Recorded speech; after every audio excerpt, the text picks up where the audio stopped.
Games were harder back then, weren't they? Or is that just a myth? This is the Grumpy Old Gamer podcast, and that is the question for tonight. I'm joined by the delightful Tim. Well, hello there. And the equally delightful Ian. Hello, hello. I'll come to you, Ian. Do you really think it's the case that games were harder, or are we just, is it just nostalgia? Is it rose-tinted glasses? I think that it's a little bit of both. They used to be designed. You got to remember that this is all in arcades, and the whole point of it was to eat as many of the quarters as humanly possible. So they figured out, if they made the games a little bit harder and they got that dreaded game over screen, that equals more quarters. So I think in the beginning, when gaming was kind of getting off its footing, it was still trying to figure that out a little bit. But now I think it's like, since it moved to consoles and the need for the quarters went away, I think it kind of evened out a bit. But I still think you can find hard games today. I mean, we still have Souls-likes being released on a regular basis. But it wasn't always arcades, was it? Tim, same question to you. Do you think that games were harder back then? I mean, I grew up just as the kind of arcade era was kind of ending. I'm a late 80s boy, but I do remember the arcade games being a lot harder for the same reasoning as Ian, in all honesty. But there was also just something about them. They were just really fun and like, oh, okay, 10p, 10p, 10p. I think they were, but for different reasoning, like compared to modern games. So is it a case of games were harder mechanically, or is it simply a case of the way that they were set up in order to have you put in your quarters or your 10 pences into the machine? Was that not just the reason why they were harder? Because they wanted to make as much money from them as they possibly could? I'd say so. But there were also fun games. But that might just be the nostalgia as well. It's the atmosphere of going into an arcade, having like a few like quid's worth, but in like 5p's and 10p's, and just being there with your friends. To an extent, you're also playing for the experience there, so that's almost nostalgia as well. But I do say they were harder there because of design. A lot of those arcade games did get directly ported over to consoles. I can remember playing like the Street Fighters and the Mortal Kombats and the ones like that. In those situations, there's definitely, you can see where they didn't change the gameplay at all because they still, wanted to go that way. But I think when they hit the Nintendos, that's when they started coming out with more of the games that I think we're thinking of as the classical hard games. The ones where, you only have like one life or two lives. If you get touched, it's instant death. You get limited continues, like no tutorials. They didn't hold your hands at all. Well, on the subject of Mortal Kombat, which you've brought up there, because I think that's a really interesting thing. I remember playing Mortal Kombat, the original, at the arcade when I was allowed, when my mummy allowed me to, and then playing it on console as well, and it didn't seem as hard. So that my childish brain was working on the basis of, well, they just had it on super hard difficulty for the arcade, and it was not as difficult when I was on console. So is that the case, or is it just a case of with the console version, I had unlimited amount of time in order to play, in order to get better? I think that's actually, you completely nailed it. You're paying in an arcade. You only have a limited amount of time. You have a console at home, just bung it in, you can play all night. You can tell the difference between the Mortal Kombats that were designed for the arcades and then the later ones which were designed to be played on consoles. But what's the difference? Just the difficulty, how quickly you get to a game over screen. Now we have big campaigns with voice acting and all that stuff. But didn't you just say 30 seconds ago that it was exactly the same game that went from arcade to console? Or have I misunderstood your point? The games that came out on the arcade did go to console, but after that, then they started making them specifically for consoles. Right, I see. So it was a different version of the game. Hardware limitation as well. Hardware limitation. I'm not sure if this is rose-tinted goggles type thing, but another reason I remember loving to pay for them in the arcades, they also looked better. So they probably made it harder, made it look better, and then ported it onto a console. And it probably feels like you're playing like a lesser of an experience, but it's exactly the same thing. I suppose it is exactly the same thing. And I guess once you buy your game, they've made their money from you. But in the arcade, where they're renting those games, they're having to pay a rental fee, monthly, weekly, whatever it would be, then they need that constant churn of players. So did they deliberately make them harder so that people would continue to pay for the experience? Absolutely. But with that hard kind of idea with the arcades, you would go down to the arcade and I'm like, hey, I beat this at the arcade, you have a go. Like beat me type thing, you know? There's also that to go along with it. Oh, and also with like the top scores. Yeah. Top scores. I've been rewatching Stranger Things. Oh yeah. Because season 5 is out very soon, isn't it? And they talk about I think on one of the games, can't remember which one it is, but Mad Max has taken over the leaderboard, and it's like this huge thing. And you know, who's this person who's the best at this game? And that does remind me of when I was a kid in the arcade, and you got to put your initials or some kind of expletive, if you could, out of 3 letters, DIKCUM, whatever. SEX. Yeah, SEX, yeah. Because we're all just fucking juvenile. But that was part of the fun, wasn't it? That was, and I guess that kind of ties back into what we've discussed in previous episodes around multiplayer. But I want to move on from arcades because I appreciate we are grumpy old gamers, but some of the people who are listening to this will be like, what the fuck are they talking about? What's an arcade?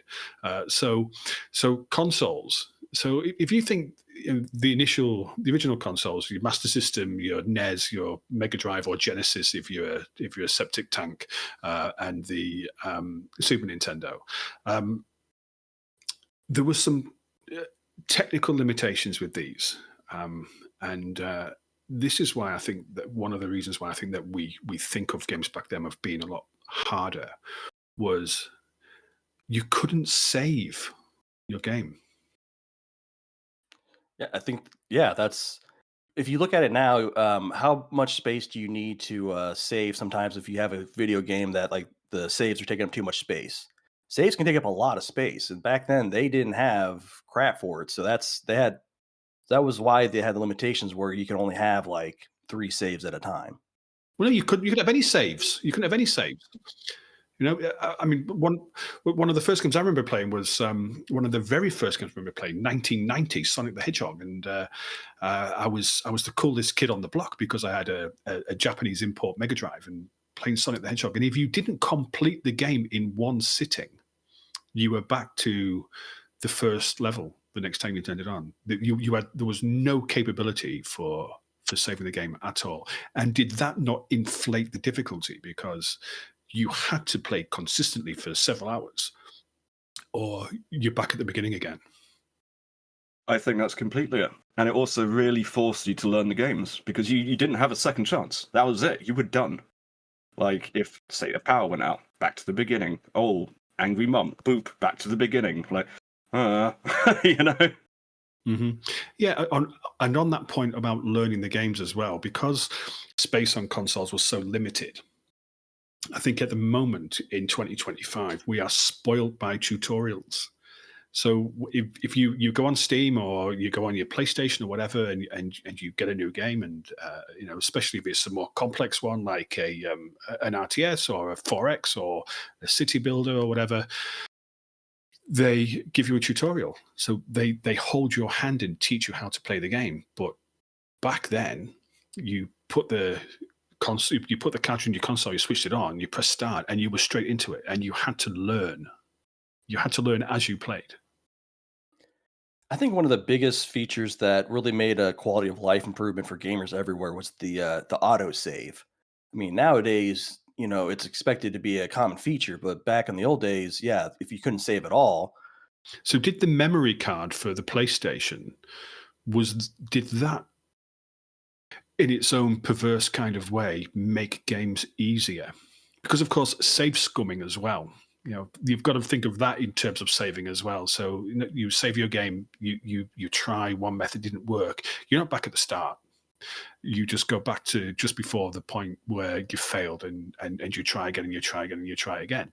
Does that give us like a warped perspective of how difficult things were? Because now we have these quality of life improvements where we just say hit F5, it saves the game.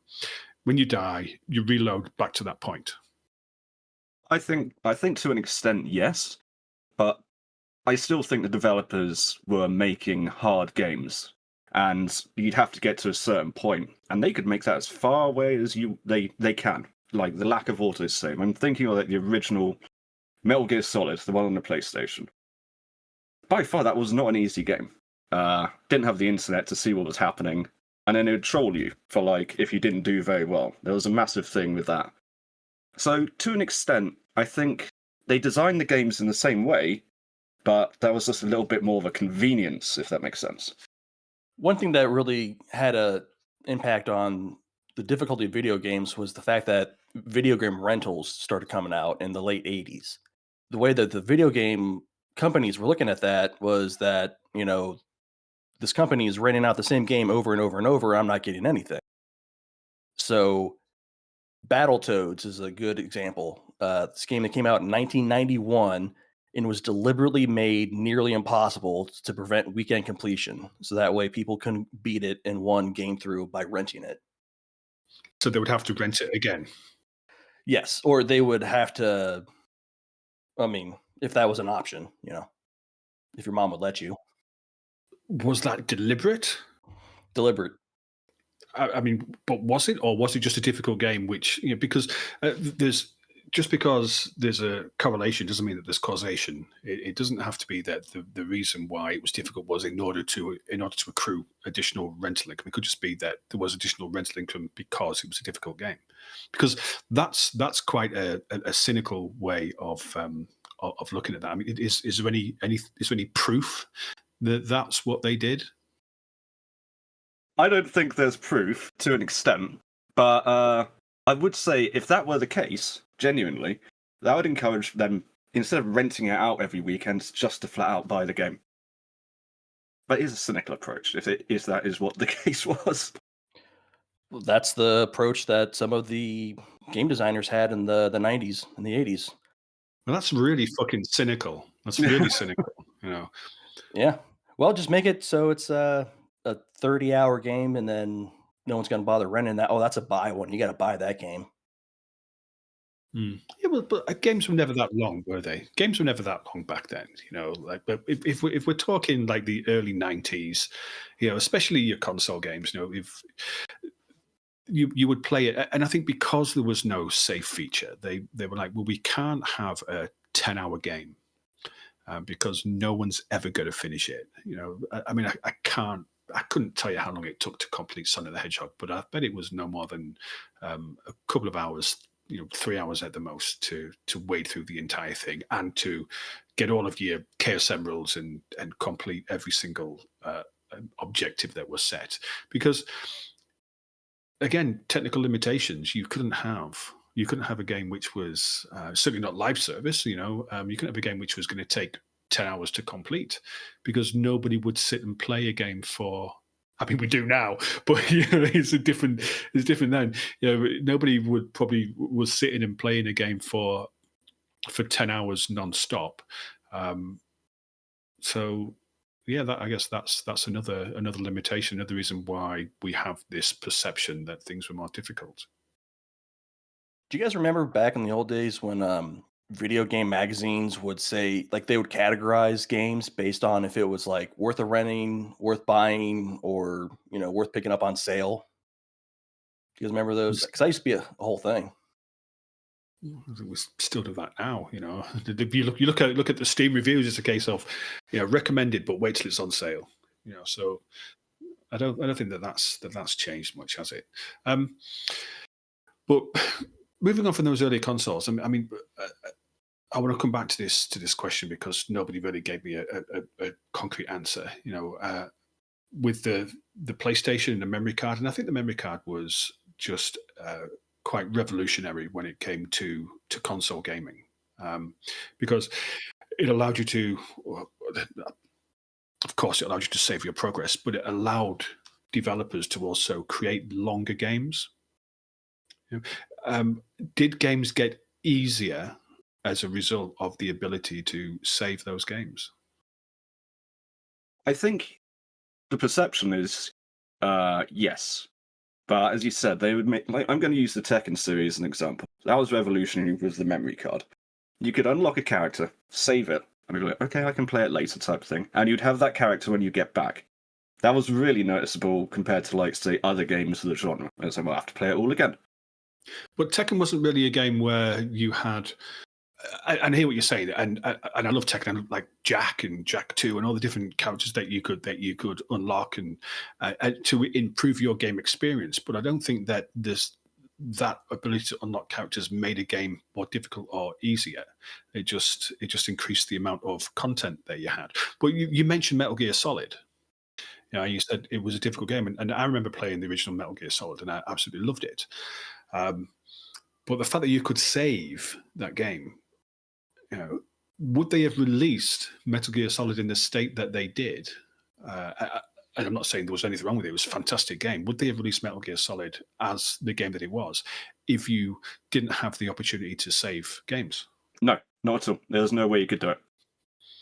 Why not? What, too long or too difficult? Bit of both, I'd say. It was a long game, and it was difficult. And when you're playing a game, you're telling a story that takes a very, very long time to tell. So it's not something that you can really rush super fast.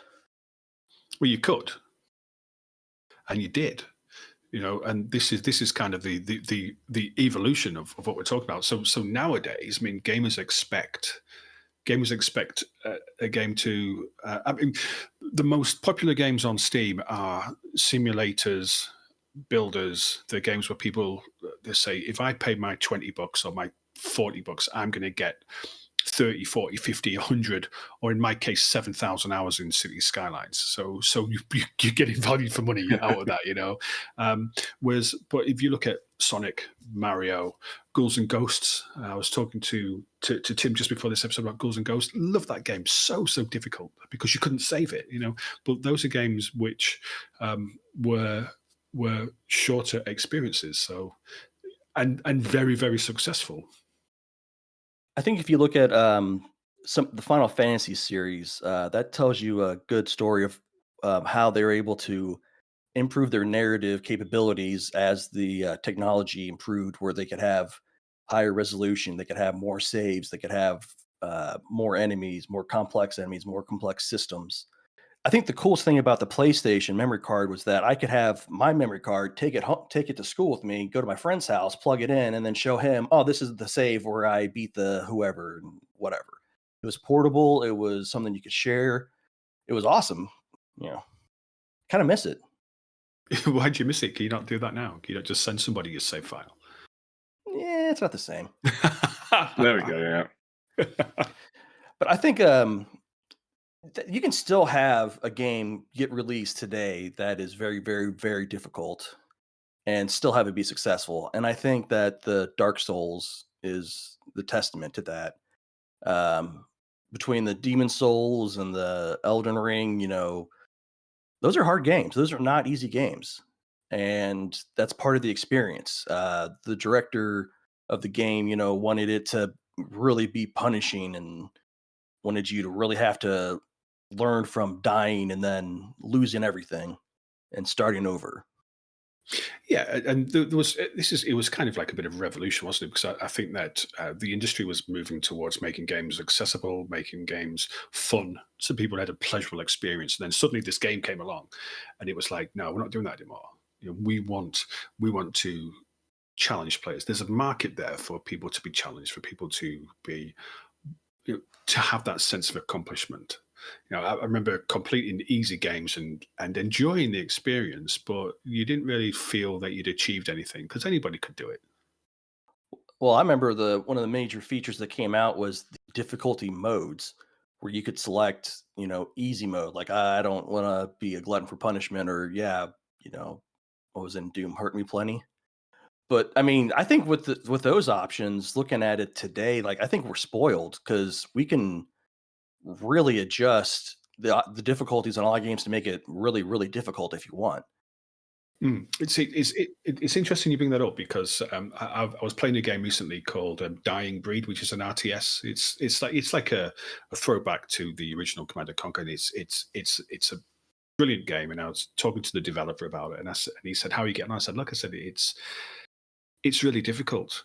And he says, "Yeah, we know, and we're patching it to make it a bit easier." And I think that one thing I realized was how spoilt we are.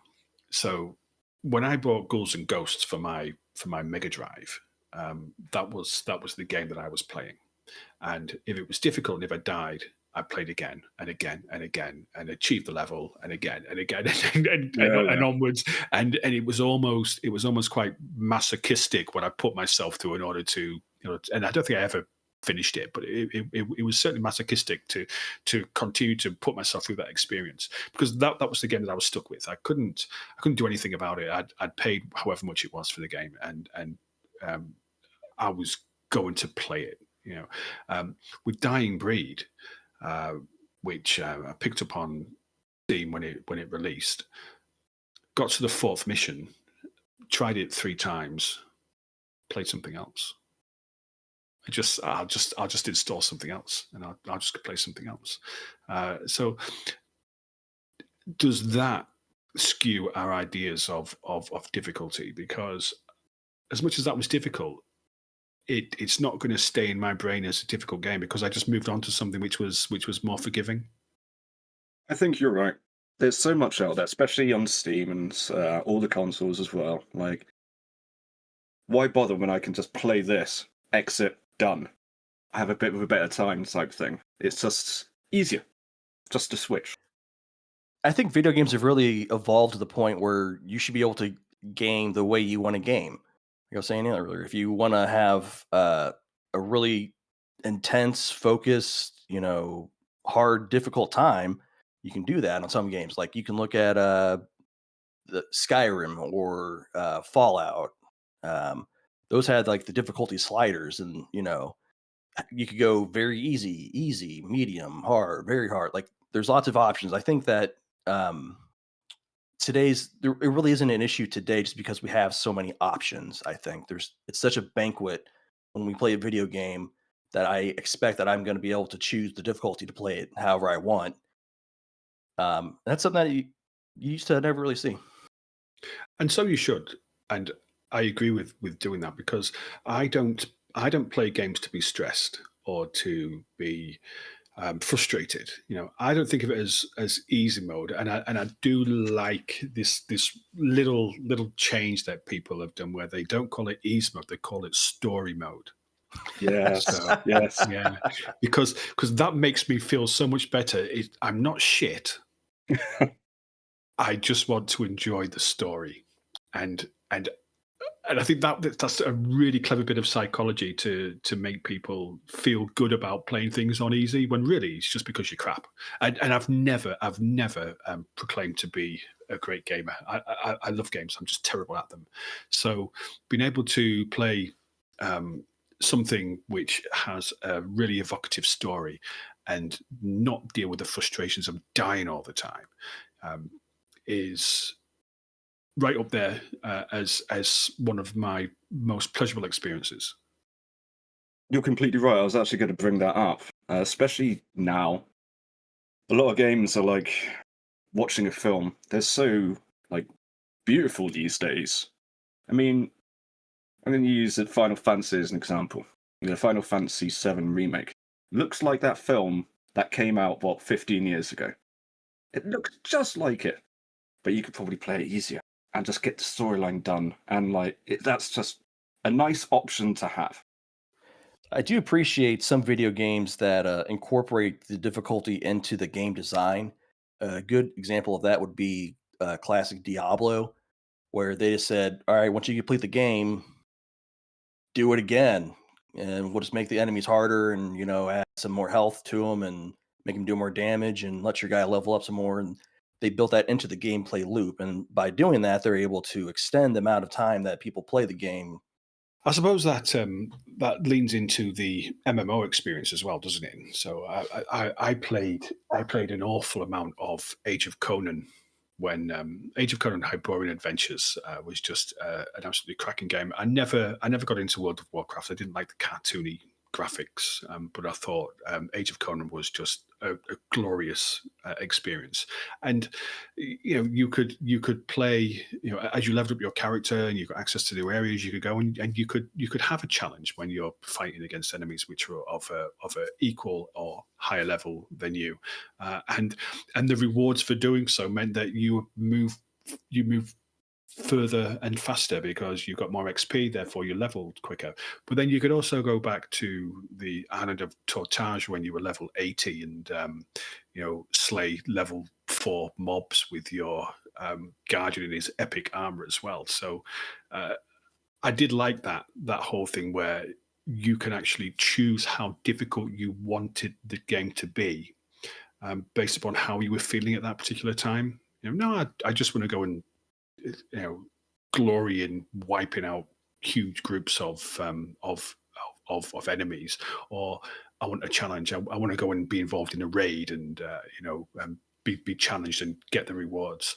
So you're right. I think that there are elements of difficulty in game design, and I mean Diablo is clearly one of them. But I think MMOs are another way that's done as well. But I wanted to ask. What is what's okay? Two questions, and I'll come to Tim first. Or if he needs some time to think about it, he can pass it on.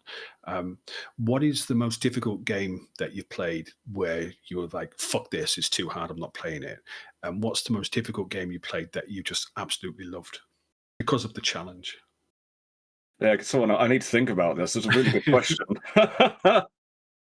I don't. All right. So the biggest son of a bitch game, as I'm going to call it, is going to be a Ninja Gaiden. Um, any one of them, because that is a very, very unforgiving game. And I think it's held up like as one of the hardest games of all time.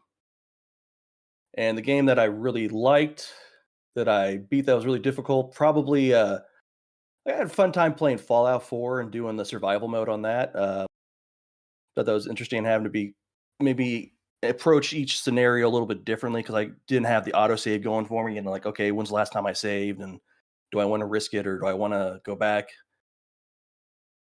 I was going to say Ninja Gaiden Black. My friend Tom, he had it, and then eventually picked it up. It was on the Xbox One, as in the original Xbox, and we would like over the weekends like take in turns, and he was good at it. He was really good at it. I'd pick it up, and yeah, I'd be like, nah, I'm good. It's your game anyway. Let's switch it. Path of Exile, actually. When you put it to when you die, you have to start all over again. That was a mode that they brought back from Diablo. I think it was called Iron Man mode. And a lot of games have picked that up for like crazy difficulty because of the loot system and everything that was with Path. If you can get past like the first few levels without snuffing it, it was really rewarding. And because it was kind of semi-online, you could gloat about it, like, hey, look what I've got in this league. But if you die, you die, that's the point. But you wanted to pick up and play it again. So probably the original Path, I'd say. So what about permadeath? Because that's something I mean, to be honest, it's been around for a long time. It's been around since XCOM had featured permadeath. But I guess if you look back to okay, we'll go back to Sonic the Hedgehog, right? Because it was a brilliant game. It had permadeath. Once you died, you were back at the start. And I don't think that we think of Sonic the Hedgehog as having permadeath, do we? You wouldn't think of Sonic as one of those games which featured permadeath, because I think that we have this idea or this notion that permadeath is a mechanic that is designed to make games harder. But it existed back then. But it seems to be something that these days, I say these days because I'm an old man, it's something which is introduced. Or we have permadeath because our games are so much more difficult than other games. With that being said, yeah, it's just back then. Now it's just the norm. Now it's called permadeath, but it's a choice. It's not. This is just a game. It's a choice. You know, if that's how you want to play it. That's how you can play it. Back then, when you were done, you were done. I mean, if you look at the Nintendo games, I think that shows that there's a lot of different ways you can enjoy a game. Like you can have a game that's very difficult. You can have a game that's very easy that is, meant to be played with a lot of people. Like Mario Party, for example, is a good one. That one's not known for being super difficult. That's known for being, pretty easy to play the mini games. But, if you want something like that's harder, there's plenty of options out there. There's always XCOM. See, I don't play hard games. that's like I've never played Dark Souls, and if I'm browsing through Steam and I see a game, oh, that looks interesting, and it says Souls like, I skip it straight away. I don't even entertain it because I don't want to. I don't want to. I have enough stress in life without dealing with stress in my leisure time, in my downtime. So I've always considered myself a casual gamer. I enjoy city builders. I enjoy strategic games where you can take your time rather than things where you're forced to deal with 100,000 things at once, and it's an absolute just a brain fart to try and deal with it. It seems. And I mean, I'm sure you'll disagree, but it seems perverse to me that somebody would actually want to put themselves through that experience. I mean, I remember that my daughter was trying to get me to play Cuphead with her, and I tried, man. I tried, but that game is just so freaking hard and so unforgiving that I had to walk away from it. And I think that's fine. Not every game is meant for every player. So back to the original question: were games harder, or have we just become softer? I think we're more entitled. I think the autosave is probably like the biggest thing that made games easier because especially the ability to, save scum, go back. I think that it's a feature that just makes the game inherently less difficult. Just think about how much harder Skyrim would be if, you didn't have autosave. You don't mean autosave. You mean unlimited saves, don't you? Because autosave would suggest to me that you reach a checkpoint and it saves your game at that particular checkpoint. Whereas just being able to and I remember playing may have been Doom or Quake and say, okay, I know there's a big bad round this corner. Hit F5, saves your game. Go around, try it. If you die, reload at that point. And then through trial and error, you manage to complete it. So I think that some games like Resident Evil is a really good example where you could only save at a typewriter, and you could only save if you had an ink reel or an ink ribbon or whatever it was. So you had to think strategically about where you saved your games. And this game's always kind of bugged me because I feel like gamers should be not punished where if they need to pause a game a lot or if they don't have a whole afternoon that they can dedicate to game and they have to get in half an hour here and there as they go. Like maybe they're a busy parent or something. I hear what you mean. And I think that I guess the kind of the point that we're making around saves is that it allows you to play the game the way that you want to play it, or the way that fits your personality. And gamers are a lot older now. I'm pushing 50. I know I don't look it, but I'm pushing 50, and I still enjoy playing video games, and I probably will be. I'll be in a nursing home, playing video games. And what gives somebody the right to tell me that my way of playing it is wrong? That's all I have to say. That no one, like, we've got to the point where, like, you had no choice to begin with. Now you have a choice, and if that's the way you want to play it, and then that's how probably a lot of people want to play games, that's perfectly fine.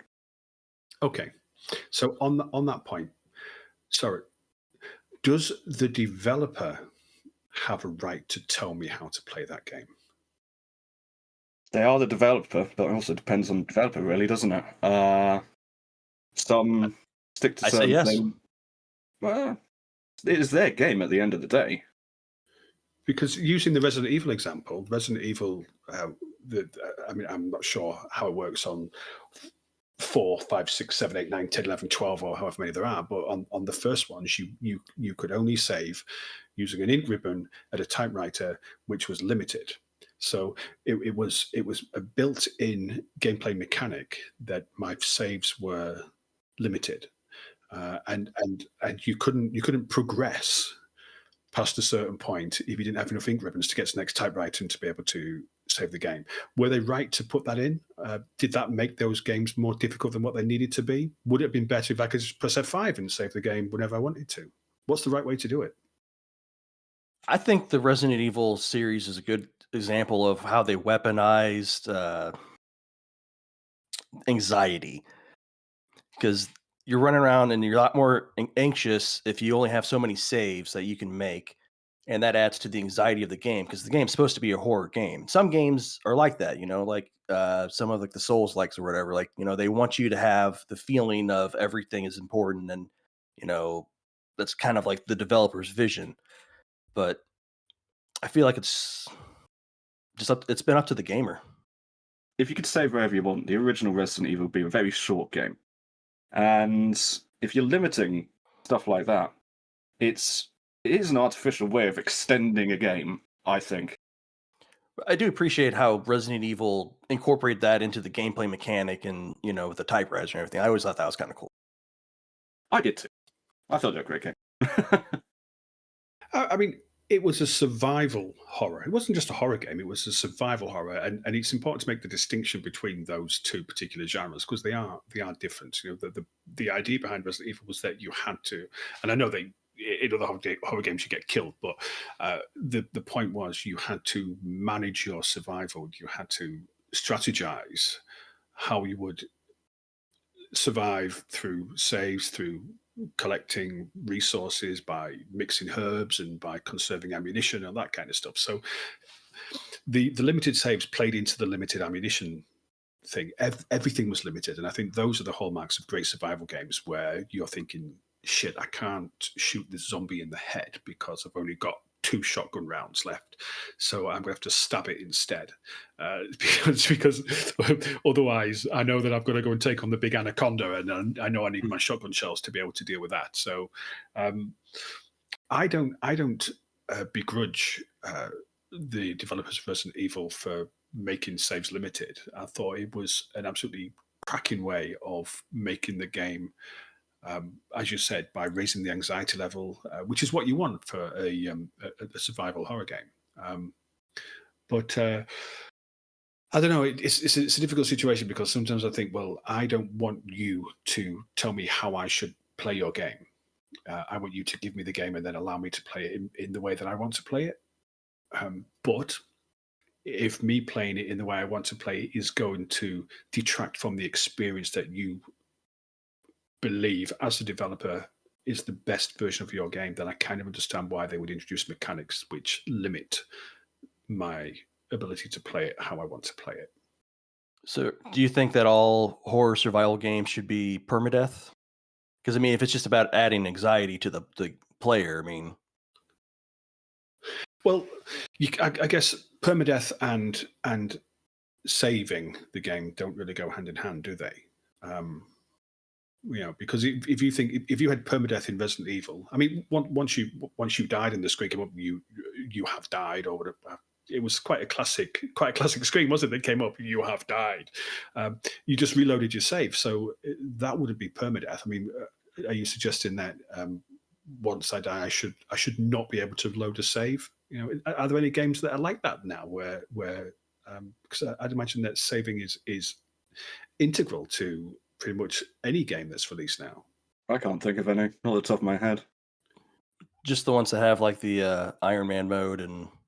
Yeah, but Iron Man mode just gives you 1 save slot, so you can still save the game. Oh, that's right. That's right. It's just that what happens is you just overwrite the same save, so you can't save, play, save again, and then if it didn't work, go back to a previous save. You can only just overwrite the same save slot, which is probably what happened a lot with with the PlayStation memory card, where you had limited save slots anyway. So if you've got 15 games on the go and you've got 15 save slots, you're limited to one, maybe two save slots for a particular game. So That's a good way of putting it. So I guess a lot of these things. And I think this is really interesting. I think a lot of these things which developers are introducing in 2025 as ways of saying our game is difficult because you're limited saves, you can't save all the time, Iron Man mode, permadeath, and these are all things they're saying. Oh, our game is difficult because we have Iron Man mode. You've only got one save slot. You can only save at certain points. You can't checkpoints or whatever. These were all things that existed back then. So maybe games were harder back then because everything that existed back then in order to make games difficult is almost being recreated in 2025 in order to make games harder than what they should be if we were allowed to play them the way we wanted to play them, which is saving unlimited times whenever we wanted to or whatever. Yeah, I think it goes back to its choice now, isn't it? So in conclusion then, gentlemen, Yeah. games were harder back then. By And design. I was actually, Limitation. I'm going to disagree because I don't think by design. I think by limitation, and I think that it's interesting that those limitations that we experienced due to the technology in the late 80s, early 90s, or the entirety of the 1990s, those limitations are being artificially introduced into games in 2025 in order to give you the experience that this game is difficult. Yeah, I wholeheartedly agree. Agreed. Okay. Yeah, there's not much else to say about it. That's exactly, you just nailed it. Right, well, I could have said that at the start and we could have saved ourselves 40 minutes. The truth is that games were harder back then, and anybody who tells you differently is lying. You tell them to come and speak to us. Ian, Tim, as always, it's a pleasure to chat to you about these things. You're a cracking pair of dudes, so thanks for coming and joining me. Let's do it again sometime, yeah? And let's do it again sometime in 2 weeks' time. This has been the Grumpy Old Gamer podcast, and we hope you've enjoyed the show. If you have, then please tell us. If you go to gog.fm, that's our main website, and you'll find all the ways to get in touch. You'll find on there the ability to join our Discord or come and slag us off on Twitter or whatever that fucking weirdo from South Africa has called it now. It's XY, whatever it is.